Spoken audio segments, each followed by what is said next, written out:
EMPSC कट्टा चॅनलचे latest video सर्वात आधी पाहण्यासाठी चॅनलला सबस्क्राइब करा आणि हा बेल आयकॉन दाबायला विसरू नका। नमस्कार विद्यार्थी मित्रांनो, तुमचं स्वागत आहे आपल्या YouTube चॅनलवर। कालच जाहिरात आली आहे आणि चांगलं जसं मी ऑफलाइन बॅचेसला सांगत असतो की बाबा PSI 600 प्लस येणार आहे, एसटीची एवढ्या जागा नाही, पण अजून एक चांगली गोष्ट तुमच्यासाठी सांगतो की सब रजिस्टरचे पद ऍड झालेलंच आहे। शिवाय एसटीआयच्या जरी 79 जागा असतील तर त्याच्यामध्ये अजून ऍड होतील, म्हणजे ऍड वाढणार आहे हे मात्र 100%। आता सध्या 800 जागा आहेत, ती जागा वाढत 1000 प्लस जाईल मित्रांनो। त्यामुळे नियोजन राहिले आपल्याला काय तर पुढच्या काळामध्ये आपण 100 दिवस, 100च्या वरती दिवस राहिलेत, पण 100 दिवसामध्ये प्रॉपर प्लॅनिंग कसं करून जिंकू शकतो हे आपल्याला या व्हिडिओमध्ये पाहायचंय बघा। त्यामुळे व्हिडिओलाच नाव दिले मी 100 दिवसांचे परफेक्ट प्लॅनिंग। नियोजन कसं करावं अभ्यासाचं, जेणेकरून 8 ऑक्टोबरची परीक्षा निघलीच पाहिजे, ती पण सेफ झोन मध्ये। पहिल्याच की मध्ये आपण इतका स्कोर पाहिजे की सेकंड कीची गरज नाही लागली पाहिजे। नाहीतर मी ते पाहतो जे विद्यार्थी संपर्कात येतात अख्ख्या महाराष्ट्रातले, ते एकच सर होईल का माझं काम, सर होईल का माझं काम। हे नको असेल तर आजपासूनच व्यवस्थित नियोजन, जे मी सांगेल त्याच पद्धतीने नियोजन करा। रिझल्ट तुम्हाला 8 तारखेला पेपर दिल्यानंतर आफ्टर पेपर 100% तुम्हाला कळणार की आपण ह्यावेळेस 100% मेन्सला आहे। पाहूया आपण नियोजन कसं करायचं मित्रांनो। बघा, एकतर सध्या सगळ्यात महत्त्वाचा जो गोंधळ उडालेला दिसतोय पोरांचा, आणि साहजिकच आहे, काही त्यात गैर काही नाहीये, कारण बरेच जण काय गट क च्या मुख्यला आहे आत्ताच्या, मागची तर एक पेंडिंग आहेच, पण आत्ताची जी गट ब जी 9 जुलैला पेपर आहे बघा पहिला, तो पेपरचा मुख्य करतायत, ती करावी एक्झाम फोकस करावी का गट क मुख्य म्हणजे क्लरिकलला इतक्या जागा आहेत तर पहिल्यांदा पद मिळून घ्यावं का, टॅक्स असिस्टंट करू का, परत इंडस्ट्रियल ऑफिसर आहे, परत तुमच्याकडे एक्साइज इन्स्पेक्टर आहे, ह्या मेन्सला आहे तर ते करू, की बाबा नवीनच पद ऍड झाले ह्यावेळेस का सगळ्यांना खुणावणारा 21 ऑगस्टचा पेपर राज्यसभेचा तो फोकस करू, कारण इथं सीसॅट क्वालिफाय झाले, त्यामुळे सहजासहजी आपण सहज मेन्सला जाईल असं बऱ्याच जणांचा असतोय व्ह्यू। तर हे 21 ऑगस्टलाच खरं कळणार आहे की सीसॅट गुगली टाकतोय का सहज घेऊन जातोय। त्यामुळे ह्या सगळ्या गोंधळात का एक असाही क्राऊड मी पाहतो, एक असाही गट मी पाहतो ज्यांच्यामध्ये आहे की सर सगळ्याच परीक्षा फोकस करून चालतोय, जे येईल ती बघू, जे येईल ती बघू। तर सध्या तुमच्या डोळ्यासमोर जर गट ब टार्गेट असेल, तुम्ही मेन्सला असाल 9 जुलैच्या, तर माझं क्लिअरली म्हणणं असेल आत्ताची ऍडचा विचार न करता टोटली फोकस हा करा, टोटली फोकस हा करा, ठीक आहे। कारण तुम्ही ज्या अर्थी मेन्सला जाताय, मेन्सला आहात, त्या अर्थी तुमचा प्रीचा अभ्यास चांगला झालेला आहे। फक्त तुम्हाला 1-1.5 महिन्याचा काळ लागेल, 2 महिन्याचा काळ लागेल, त्यामध्ये तुम्ही पुढची पूर्व गट ब ची काढू शकता, काहीच अडचण नाही। त्यामुळे फुल्ली फोकस तुम्ही गट बच करावा। या लोकांनी काय करावं तर यांनी सुद्धा गट क जी एक्झाम आहे डोळ्यासमोर ती फोकस करून करणं गरजेचं आहे। उरलेल्या वेळामध्ये आपण गट ब करू शकतो, त्यामुळे पहिलं ह्या 2 एक्झाम प्रायोरिटीमध्ये घ्या मित्रांनो। आता राहिला क्राऊड हा क्राऊड, तर लक्षात ठेवा राज्यसेवा प्री मेन तुम्ही जर आतापर्यंत राज्यसेवा प्री दिली असेल, थोड्या मार्काने गेले असेल किंवा राज्यसेवा मेन्सला गेला असाल, तर त्या लोकांनी पहिला परफेक्ट प्रायोरिटी याला द्या, कारण ही एक्झामचा जो काही सिलेबस आहे तोच सिलेबस इकडे आहे। त्यामुळे इथे तुम्हाला मिळून पहिले 21 ऑगस्टला मिळवायचंय, जिथे कमी पडले किंवा तिथं जर मेन्सला गेलं त्यावेळेस बघूया, पण 21 ऑगस्ट पर्यंतचा जीएसचा पार्ट सगळ्याच्या सगळा मेन्सला आहे, कंबाईनला आहे। मग इथला ऍडिशनल आहे उलट, मग ह्याचा हा पार्ट हा इथे कव्हरच होऊन जाणार आहे, त्यामुळे निश्चित नाही यांनी बिंदास तयारी करायला काय हरकत नाही। पण जे एक्झाम टोटली सर वर्दी पाहिजे, आपल्याला वर्दी 100% वर्दी पाहिजे, त्या लोकांनी फुल्ली कंबाईन पूर्व फोकस करा। 600 प्लस जागा PSI साठी आल्यात मित्रांनो, छोटी ऍड नाहीये, खूप छान मोठी ऍड आहे। त्या लोकांनी फुल्ली कंबाईन फोकस ऍड करून फोकस करून एक्झाम द्यायची आहे। ते आता मी कसं ते पुढे प्लॅनिंग सांगणार आहे। सर्वच करण्याच्या मागे हे थोडं ते थोडं हे थोडं हे सगळ्यात, त्यामुळे रेड झोन दिलाय मी त्याला, अजिबात त्याच्या मागे लागू नका। पहिली एक फोकस करून एक टप्पा झाला की पुढचं मान्य आहे मला की याचा सिलेबस इकडे पण आहे, याचा सिलेबस इकडे पण आहे, पण एक प्रत्येक परीक्षेची थोडीफार स्वतःची वेगळी आयडेंटिटी राहते, म्हणजे राहतेच। आणि सध्याचं तुम्ही मागची कंबाईन अनुभवता मित्रांनो, भयानक पोर स्पर्धा चालू आहे, कारण कॉम्पिटिशन वाढत चालले, थोडा का फार होईना आमच्यासारखे शिक्षक याला कारणीभूत आहे कॉम्पिटिशन वाढवण्यासाठी.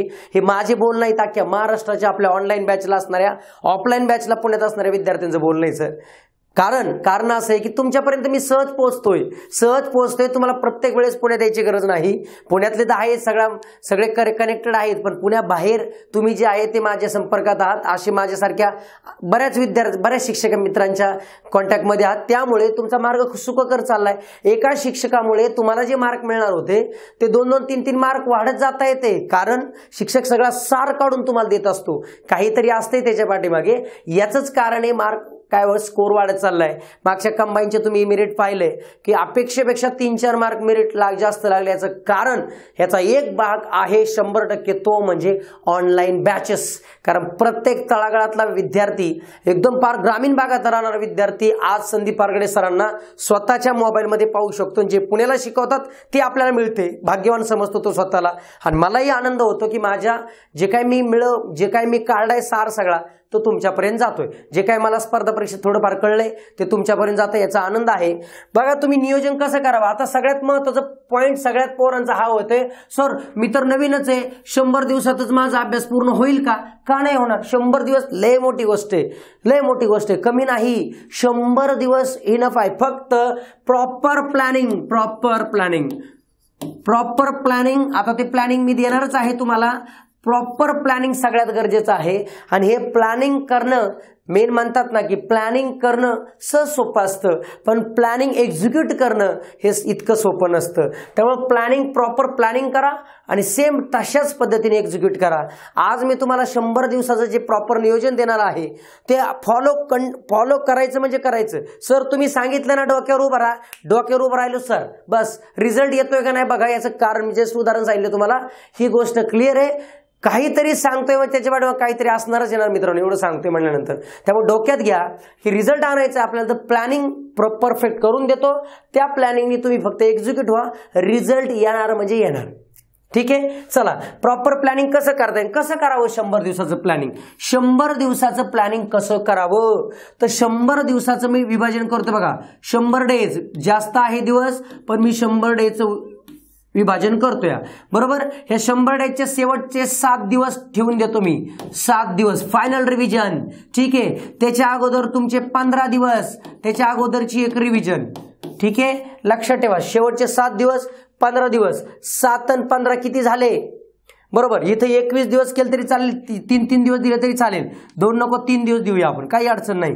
7 त्रिक 21 दिवस म्हणजे प्लॅनिंग इथं 7 इथं 21 बरोबर. आणि एक मेजर पार्ट राहतो, 7 आणि 21 28 झाले, राहिले 72 दिवस. हे 72 डेज, ह्या 72 डेज मध्ये कसं प्लॅनिंग करायचं ते आता आपण पाहूया. ह्याला म्हणतात परफेक्ट रिडिंग. ह्याला आपण नाव देऊया परफेक्ट रिडिंग. इतकी रिडिंग भारी करायची की आपल्यासारखं वाचन कोणी केलं नाही. म्हणजे थोडक्यात रंगीत तालीम ही राहणार आहे. हे फक्त फर्स्ट रिव्हिजन बरोबर, आणि सेकंड रिव्हिजन. लक्षात ठेवा, सेकंड रिव्हिजन ही फायनल.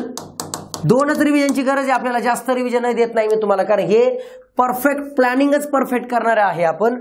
त्याच्यामुळे फर्स्ट रिव्हिजन 21 दिवसाची, इच सब्जेक्ट ह्याच्यामध्ये काय आहे पुढे सांगणार मी तुम्हाला. सेकंड रिव्हिजन 7 दिवसात कशी ते पण सांगणार तुम्हाला. हे 72 दिवसाचं प्लॅनिंग कसं करायचंय, 72 दिवसाचं प्लॅनिंग कसं करायचं. आजपासून जेव्हापासून तुम्ही 72, 21 आणि 7 दिवसाचं परफेक्ट एका पानावर लिहूनच काढा. 72 दिवसाचं प्लॅनिंग कसं करायचं मित्रांनो, तर टोटल आपले सब्जेक्ट आहे 7 विषय, 7 विषय आहेत. तर प्रत्येक विषयाचा विचार करा. तर 72 मी असं म्हणेल की हे विषय 7 विचार न करता विषय 5च विचार करा. 5 विषय मित्रांनो, 5 का 5? कारण डेली तुम्हाला काय करायचंय, डेली तुम्हाला 2 विषय कंटिन्यू करायचे आहेत. 2, एक आहे गणित बुद्धिमत्ता दररोज करायचं आहे, दररोज. आणि करंट हे दररोज करायचे.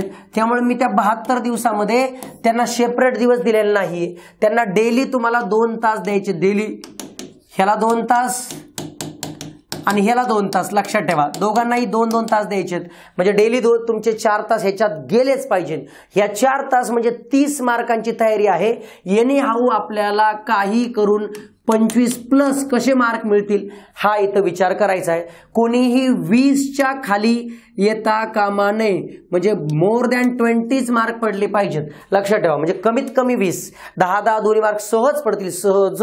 मग हे काय करायचं आपल्याला, 5 विषय 72चा विचार केला मित्रांनो, तर मी काय करतो, 5 विषय आहे तर प्रत्येकाला एक 13 13 14 14 द्या, 14 14 देऊया, 14 5 70 होतात. ठीक आहे, एका दोन इकडे तिकडे, म्हणजे 14 डेज बरोबर. 14 डेज ईच सब्जेक्ट. लक्षात ठेवा, फर्स्ट ईच सब्जेक्ट.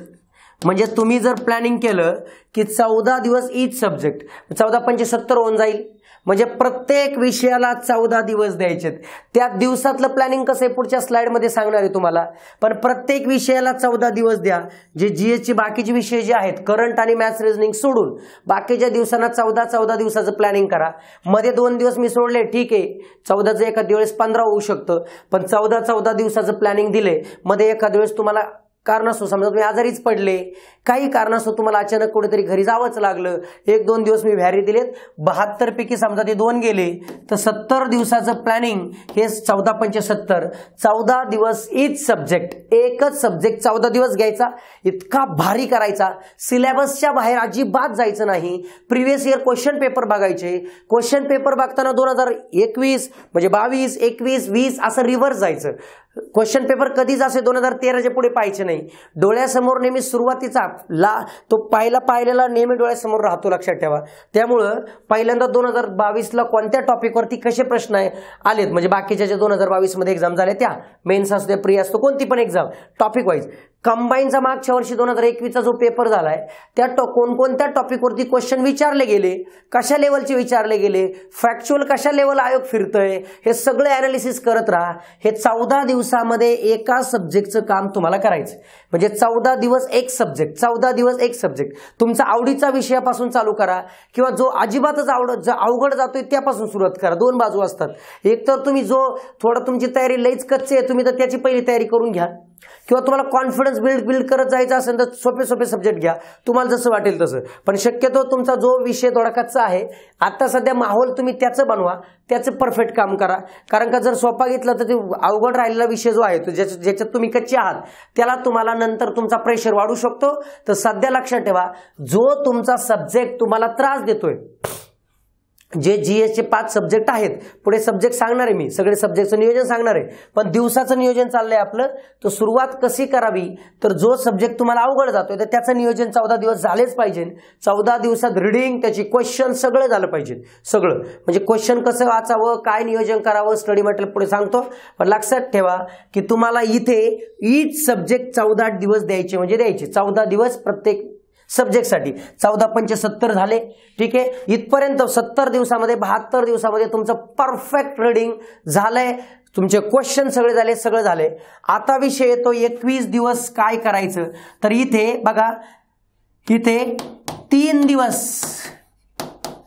दिवस ईच सब्जेक्ट फुल रिव्हिजन, परत 3 दिवस ईच सब्जेक्ट, 3 7 21. आता इथे तुम्ही असंही करू शकता की सर मी 5-5 दिवस देऊ का, 5-5 दिवस एका सब्जेक्टला देऊ का, चालेल. कारण डेली तुम्ही करंट अफेअर आणि मॅथ्स रिझनिंग घेणार असेल इथं सुद्धा, तर प्रत्येक सब्जेक्टला 5-5 दिवस, 4-4 दिवस द्या. 4 5 20 होऊन जाईल. 4-4 दिवस दिले आणि मॅथ्स रिझनिंग डेली केलं तरी चालेल. किंवा तुम्ही असं म्हटले इथपर्यंत सगळ्यात अभ्यास झालेला आहे, करंट पण झाले, मॅथ्स पण झाले, तर 3 दिवस घेऊन मॅथ्स रिझनिंग क्लिअर परत रिव्हिजन केलं तरी बेटर होऊ शकतं, काहीच अडचण नाही. आता शेवटचे एक्झामच्या अगोदर संडे टू संडे जो प्रकार आहे, मग इथं सॅटर्डे टू संडे म्हणूया आपण. संडेला पेपर द्यावं, संडे धरून चालणार नाही. सॅटर्डे टू संडे जो विषय आहे, संडे टू सॅटर्डे जरी धरलं तर 7 दिवस जे आहेत, 7 दिवस 7 विषयांसाठी रिव्हिजन करायची. म्हणजे वन डे वन सब्जेक्ट, ही स्ट्रॅटेजी जी आहे ते डोक्यात ठेवा. 1 डे 1 सब्जेक्ट स्ट्रॅटेजी ठेवा. ज्या सब्जेक्टमध्ये जास्त फॅक्च्युअल डेटा आहे तो परीक्षेला खूप जवळ रिव्हिजन करायची. म्हणजे थोडक्यात जो थेरॉटिकल सब्जेक्ट आहे तो वरती वाचा, जो फॅक्च्युअल आहे तुम्हाला जे फॅक्ट्स विसरता तुम्ही, तर फॅक्ट शक्यतो जवळ वाचा. म्हणजे जर 8 तारखेला पेपर असेल तर 7 तारखेला करंट करा, 6 तारखेला त्याच्या अगोदर जे फॅक्ट्स विसरता तुम्ही ज्या सब्जेक्टच्या, तसं उतरता क्रम लावून घ्या. हे असं नियोजन, हे एका दिवसाला एक विषय, 3 दिवसाला एक विषय आणि एका दिवसाला 14, म्हणजे 14 दिवसाला एक विषय, असं नियोजन जर केलं ना मित्रांनो, अजिबात तुमचा काय अभ्यास राहणार नाही, हे लक्षात ठेवा. त्यामुळे 100 दिवसाचं प्लॅनिंग अजिबात मिसमॅच न होता किंवा इग्नोर न करता तुटून पडायचं आहे, लक्षात ठेवा. हे 70, 21, 7 थोडंफार इकडे अजून 2-3 दिवस एक्स्ट्रा आहे. तुम्ही प्लॅनिंग करा. ज्या एखाद्या विषयाला समजा तुम्हाला वाटतंय इथं सर 16-17 दिवस देतो, द्या, पण प्रत्येक सब्जेक्टला एनी हाऊ 14 दिवस द्यायची, म्हणजे द्यायची. आजच पासून नियोजन करत असाल तर अजून 5-6 दिवस तुमच्याकडे एक्स्ट्रा आहेत, त्याचा वापर करू शकता. त्यामुळे 100 दिवसांचं नियोजन प्रॉपर कसं हे अशाच पद्धतीने करा. रिव्हिजन लय मॅटर करते. काही गोष्टी तुम्हाला पाठांतर करणंच आहे, लक्षात ठेवा. काही आपल्याला वाटतं मला परीक्षेत आठवेल, पण परीक्षेत आठवतं पण 4ही पर्याय ओळखीचे वाटतात, मग एक्झॅक्ट बरोबर कोणता पर्याय सांगता येत नाही. 1 तासामध्ये 100 प्रश्न अटेम्प्ट करणं इतकं सहज सोपं नसतं. काही प्रश्नांना विचार करायला तुमचा वेळ नाही गेला पाहिजे, पटकन लगेच उत्तर सुचलं पाहिजे. यासाठी थोडं पाठांतर करणंच आहे. फॅक्च्युअल डेटा पाठांतर करा म्हणजे करा, लक्षात ठेवा. ठीक आहे. बघा पुढे दिवसाचं शेड्यूल कसं असो. आता हे सगळ्यात महत्व दिवसाचं. आता दिवसाचं शेड्यूल तुमच्या नियोजन नुसार करा, तुम्हाला जे वाटेल ते, पण मी क्लिअर सांगेल, रात्रीचं जागत बसू नका. काही लोकांना रात्रीचं निशाचर प्राणी, काही जण की रात्रीचं त्यांना जास्त डोक्यात येते. अरे पण तुम्ही दिवसा झोपणार, रात्री अभ्यास करणार, ठीक आहे, तुमचं लक्ष लागत असेल, करत असेल करा, पण परीक्षा आपली दिवसाची आहे. उगीच रात्रीचं अभ्यास करून आजारी पडण्यापेक्षा, हेल्थ खराब करण्यापेक्षा, आणि ठीक आहे 1-2% मी म्हणू शकतो की सर त्यांचा रात्रीचा अभ्यास होत असेल, करा, पण शक्यतो चांगल्या सवयी लावा. सकाळी उठून फ्रेश वातावरणामध्ये खूप छान अभ्यास होतो. रात्रीचा होतो पण झोप आपल्याला खूप गरजेची असते, त्याच्यामुळे दुसरा दिवस फ्रेश जात असतो. त्यामुळं नियोजन अभ्यासाचं करताना कोणत्याही टायमिंगला कसं करा, पण लक्षात ठेवा शेवटचे जे आहे, शेवटचे म्हणजे थोडक्यात प्लॅनिंग कसं देत बघा, 2 तास जे तुमचे जे रटाळवाने 2 तास असणार, रटाळवाने ते 2 तास बरं का, नंतर हे 2 तास, म्हणजे नियोजन तुम्ही कोणत्याही वेळेनुसार कसंही करा, टाइम टेबल व्यवस्थित करा. 2 तास तुम्हाला करंटला द्यायचे. ज्यावेळेस तुम्हाला फुल कंटाळा आला, म्हणजे थोडक्यात संध्याकाळचं जेवण केल्यानंतर जे 7 ते 11 नियोजन करतायत, सकाळी 7 ते रात्री 11, त्यांनी संध्याकाळी जेवण झालं 8, 8:30, 9 वाजता, तर तिथून पुढे 2 तास करंट करायला काही हरकत नाही. मॅथ्स रिझनिंगसाठी 2 तास द्यायचे डेली. हे लक्षात ठेवा, तुमचं हे डेली चालू राहणार. डेली मॅथ्स रिझनिंग कोणताही टाइम घ्या, हे करंट अफेअर कोणताही टाइम घ्या. शक्यतो मॅथ्स रिझनिंगला दुपारच्या जेवणानंतरचं टायमिंग घ्या, कारण का जेवणानंतर तुमचं कॉन्सन्ट्रेशन GSला वाचायला गेले तुम्हाला मध्ये झोप येऊ शकते. संध्याकाळचं जेवण केल्यानंतर ह्या दोघांपैकी कुणी इंटरचेंज करू शकता. एक लक्षात ठेवा, दुपारचं जेवण झाल्यानंतर करंट घ्या किंवा मॅथ्स रिझनिंग घ्या, संध्याकाळचं जेवण झाल्यानंतर करंट घ्या किंवा मॅथ्स रिझनिंग घ्या. जेवण झाल्यानंतर ह्या 2 विषयांचं काम क्लिअर करून घ्या. मेन तुमचा काळ येतो कोणता, सकाळचा जो काळ आहे, सकाळची वेळ लक्षात ठेवा. सकाळची वेळ ही जी आहे ना, ही युटिलाइज पूर्ण GS साठी करा. म्हणजे मी असं म्हणेल ह्याचं नियोजन 2.5 तास ब्रेक घ्यायचा मध्ये आणि परत 2.5 तास, म्हणजे असं एनी हाऊ 5 तास नियोजन करायचे तुम्हाला GS. म्हणजे इथे तुम्हाला लक्षात आलं, हे 5 तास आहे, 5 तास मध्ये ब्रेक तुम्ही नाश्ता करू शकता. 2.5 तास प्रॉपर नियोजन करा. आता ह्या 2.5 तास, हे 2.5 तास GS साठी सब्जेक्ट जे आहे ना आपलं 14 दिवस प्लॅनिंग, म्हणजे GSचा सब्जेक्ट GS ह्याच्यासाठी काम करायचंय. हे GSचं पुरेपूर वाचन करायचं. सिलेबस वरती जे क्वेश्चन आलेत ते पाहून, सिलेबस पाहून परफेक्ट रीडिंग. इथं टोटल रीडिंगच होणार, रीडिंग लक्षात ठेवा, टोटल रीडिंगच होणार. तुमचं पाठांतर असेल, रीडिंग असेल, वाचन असेल ते इथं होणार आहे. 2 तास तुमचे मॅथ्ससाठी गेले, 2 करंटसाठी 2 तास गेले, 9 तास संपले. उरलेले जे तास आहेत, उरलेले तास, त्या तासामध्ये काय करायचं, फक्त आणि फक्त क्वेश्चन्स सॉल्विंग, बस. क्वेश्चन्स सगळ्यात महत्त्वाचं. तुमचा कोणताही वेळ मिळू द्या, मन मान्य करत नाही मित्रांनो क्वेश्चन सॉल्व्ह करायला, कारण आपल्याला नुसतं वाचन करायचं, उरकायची सवय आहे. उरकून रिझल्ट येत नाही. रिझल्ट क्वेश्चन सॉल्विंग टेक्निक वरती येतो. आजपासून डेली लक्षात ठेवा 200 क्वेश्चन्स डेली करायला. लक्षात ठेवा, डेली 200 क्वेश्चन. समजा तुम्ही जर समजा पॉलिटीचा अभ्यास करत असाल तर पॉलिटीचा टॉपिक वाचताना पॉलिटीचे आयोगाचे आलेले क्वेश्चन त्या टॉपिकवरचे प्लस एक्स्ट्रा तुमचे प्रॅक्टिसचे क्वेश्चन, सगळे 200 क्वेश्चन सॉल्व्ह व्हायचे. जुने विद्यार्थ्यांना पुढे सांगणारच मी, पण जुने विद्यार्थ्यांनी 100 क्वेश्चन सोडून एक क्वेश्चन पेपर डेली सोडवायला काही हरकत नाही. सदाशिव पेठेमध्ये किंवा कोणत्या टेस्ट सिरीजचे पेपर असतील त्यांचे झेरॉक्स काढून आणून ते पटापट सोडवा. डेली तुम्ही 100 क्वेश्चनची एक क्वेश्चन पेपर सोडवायचा, म्हणजे सोडवायचा आजपासून चालू करा. 100 दिवसामध्ये एनी हाऊ 70-80 जरी पेपर झाले तर वेल अँड गुड. एवढे पॉईंट तुमचे बेस्ट होऊन जातील. आयोगाचे 100 क्वेश्चन डेली सोडवायचे, पण ज्यांनी बाबा ज्यांचा अभ्यास आतापर्यंत झाला नाही त्यांनी डेली क्वेश्चन सोडवा 100 ते 200. मी 200 सांगितले, 100 ते 200 डेली सोडवा म्हणजे सोडवा, पण 100च्या खाली यायचं नाही, लक्षात ठेवा. आणि एकाच दिवशी 400-500 सोडवायचे नाही. 100 ते 200 मध्ये 100 सोडवा, 150 सोडवा, 200 सोडवा, पण डेली जो सब्जेक्ट वाचताय त्याचेच प्रश्न सोडवायचे, बाकीचं नाही. तो तिथल्या तिथं क्लिअर झाला पाहिजे सब्जेक्ट, लक्षात ठेवा. म्हणजे हे तुम्हाला कळलं. 5 तास परफेक्ट रीडिंग, पुढे 3-4 तास जाऊ द्या क्वेश्चन सॉल्व्ह करणे, त्या क्वेश्चनला उत्तर काय ती बघणे, जिथं चुकतंय तिथं परत पॉइंट वाचणे. ह्याच्या सवयी जर केल्या तर तुम्ही परफेक्ट म्हणजे परफेक्ट होऊन जाणार.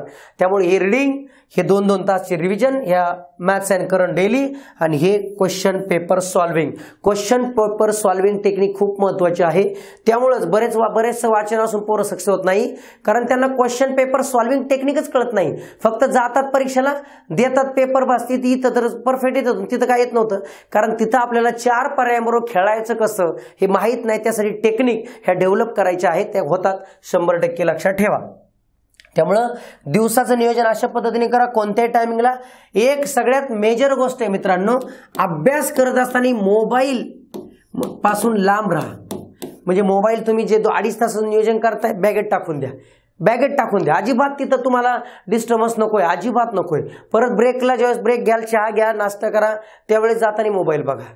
बरोबर. दुसरा मुद्दा, इथं 2.5 तास करता नो, म्हणजे ज्यावेळेस तुम्ही वाचन करत असाल, अभ्यास करत असाल, त्यावेळेस तुमच्याकडे मोबाईल नको. हां ठीक आहे, ऑनलाईन बॅच असेल त्यावेळेस तुम्ही वापर करू शकता, पण आपण बाकीच्या गोष्टीसाठी मोबाईल हा वरती ठेवू नका, डायरेक्ट बॅगेत टाकून द्या. कारण का, अभ्यास तर तो जर वरती असेल तर आपलं मन विचलित व्हायला वेळ लागत नाही. पटकन YouTube दिसतंय, लगेच तुमचा दिवस किती वेळ जातो कळत नाही, लक्षात ठेवा.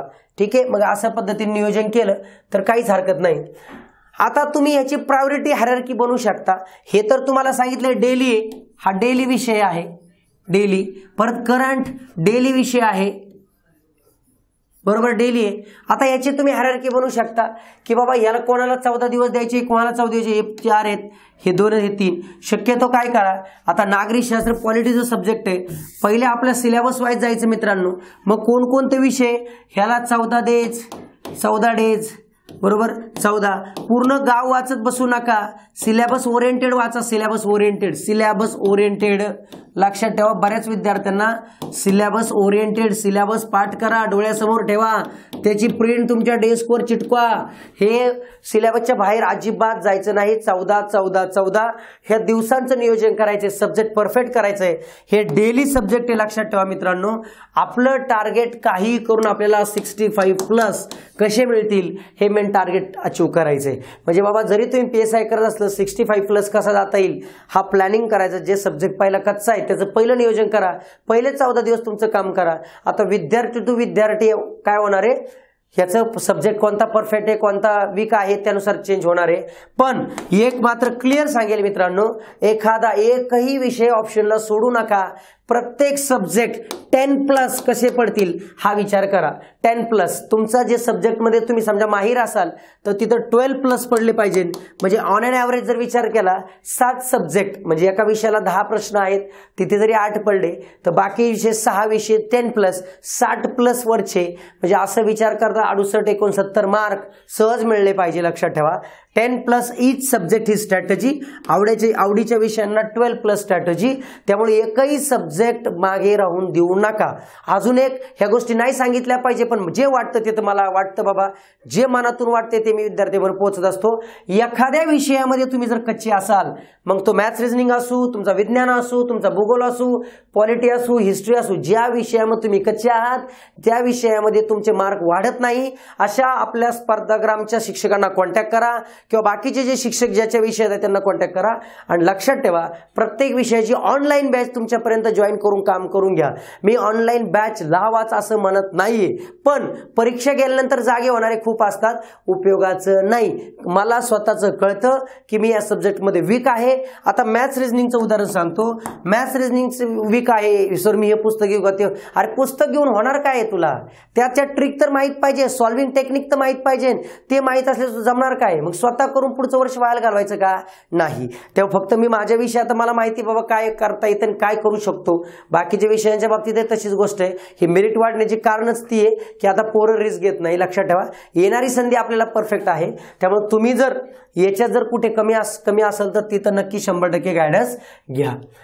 आता बघा, सब्जेक्ट वाईज स्ट्रॅटेजी काय असते आणि स्टडी मटेरियल काय असते. लक्षात ठेवा, स्टडी मटेरियल कसं जाईल मी कमीत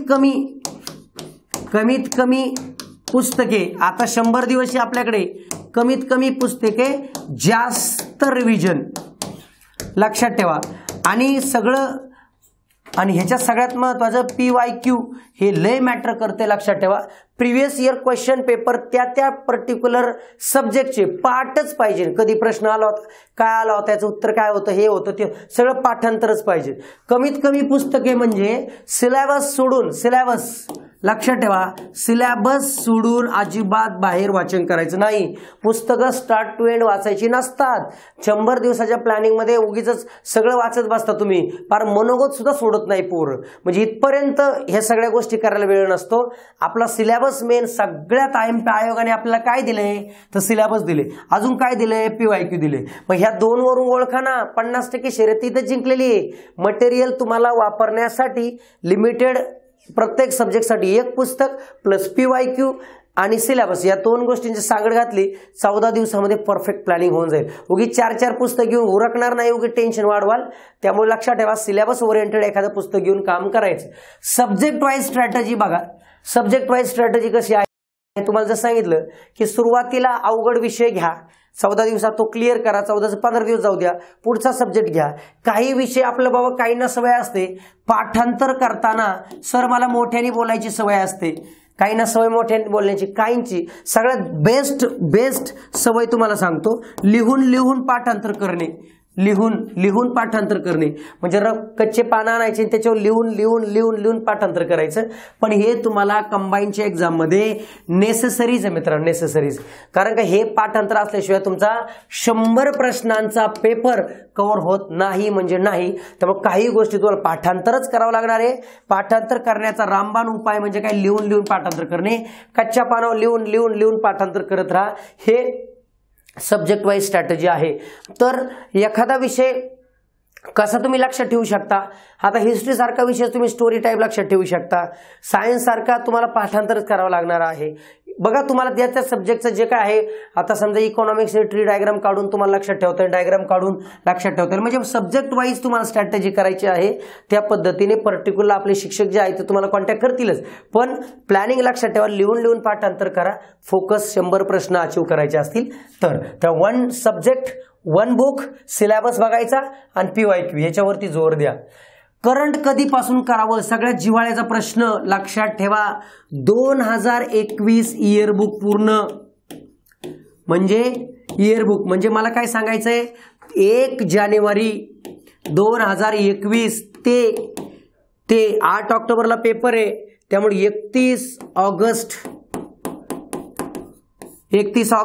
2022 पर्यंत सगळं करंट करा. अजिबात हलगर्जीपणा करून 1.5 वर्ष होईल बाबा. 31 ऑगस्ट फार तर 15 सप्टेंबर पर्यंत, पण नाही 15 सप्टेंबरची पण गरज नाही, कारण ऑक्टोबरला पेपर आहे. 31 ऑक्टोबर पर्यंत करंट करा. 1 जानेवारी 2021 पासून 31 ऑगस्ट 2022 पर्यंत. कारण करंट अफेअर 1.5 वर्षांचं मागचं पण विचारलं जातं. हे परफेक्ट करायचं म्हणजे करायचंच.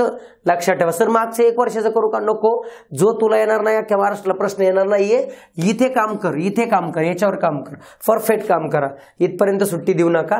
त्यामुळे करंट वाचताना 1.5 वर्षाचं वाचलंच पाहिजे, हे लक्षात ठेवा.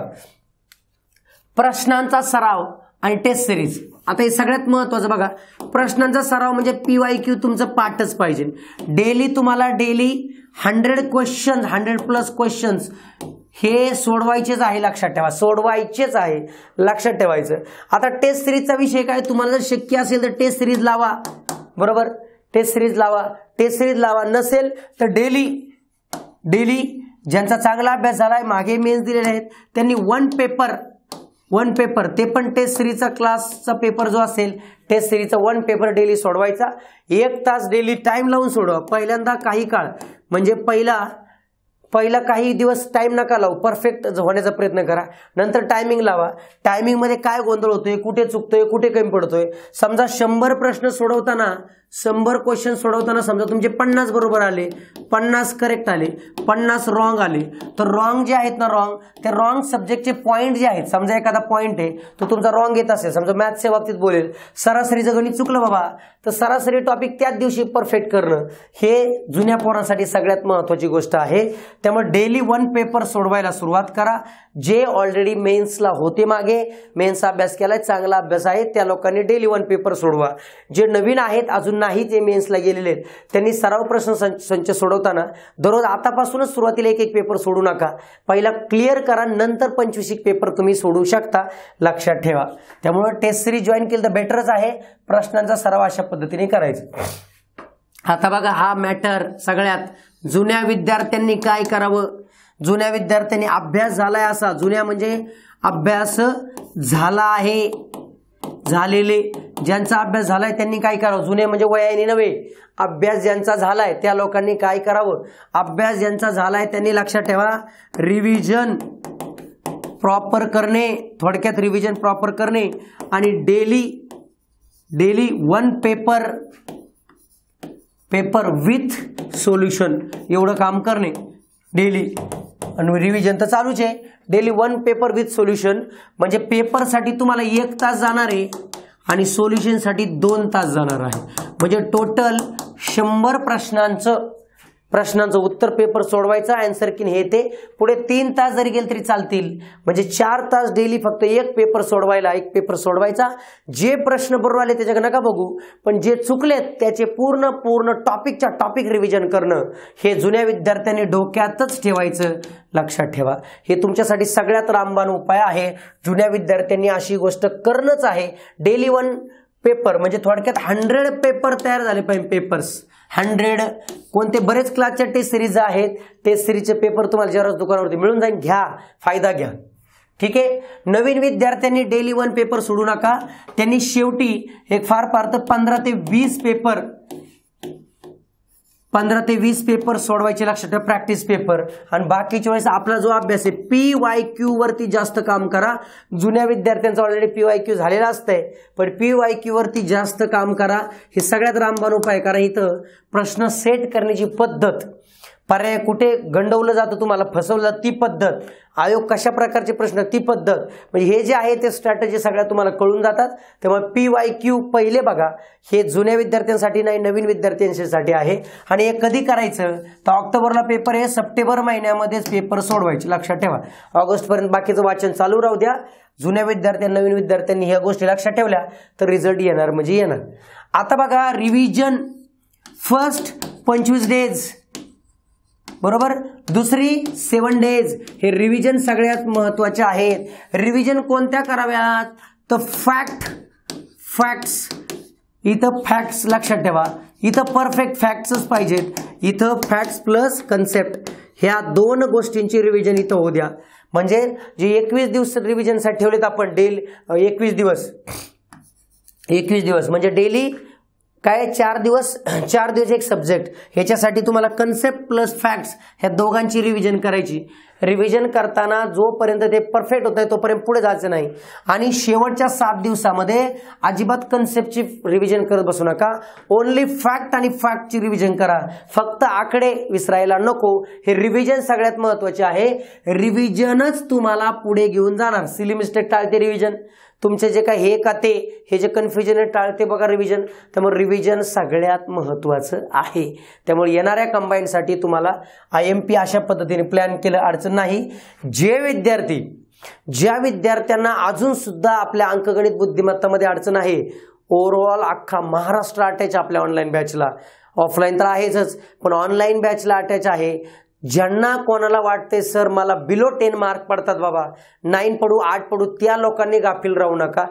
दिवस खूप महत्वाचे आहेत. त्यांनी बिंदास आपली स्पेशल गट ब पूर्व कंबाईनची बॅच आहे. आपली ती बॅच जॉईन करण्यासाठी 96040202 स्पर्धाग्रामचा नंबर आहे आपल्या ऑनलाईन प्लॅटफॉर्मचा, त्याच्यावर कॉन्टॅक्ट करा. सकाळी 10 नंतर लक्षात ठेवा, कॉल करा. आणि माझा पर्सनल नंबर तर तुम्हाला अख्ख्या महाराष्ट्राला माहिती आहे, 8308 सकाळी मला संध्याकाळी 6 नंतर मला कॉल करायचा, कारण दिवसभर आपल्या ऑफलाईन बॅचेस असतात, त्यामुळे 6 नंतर मला कॉल करायचा. तुमचे सगळे डाऊट क्लिअर केला जाईल मित्रांनो. फक्त लक्षात ठेवा, येणाऱ्या काळामध्ये एवढे चांगले गोल्डन चान्स येतात, मग आपण कुठे, मग माझा काय उपयोग. घ्या फायदा माझा आणि तुटून पडा. ठीक आहे, सर्वांना खूप साऱ्या शुभेच्छा. व्यवस्थित प्लॅन करा आणि काही अडचण आली तर मला कॉल करा. धन्यवाद.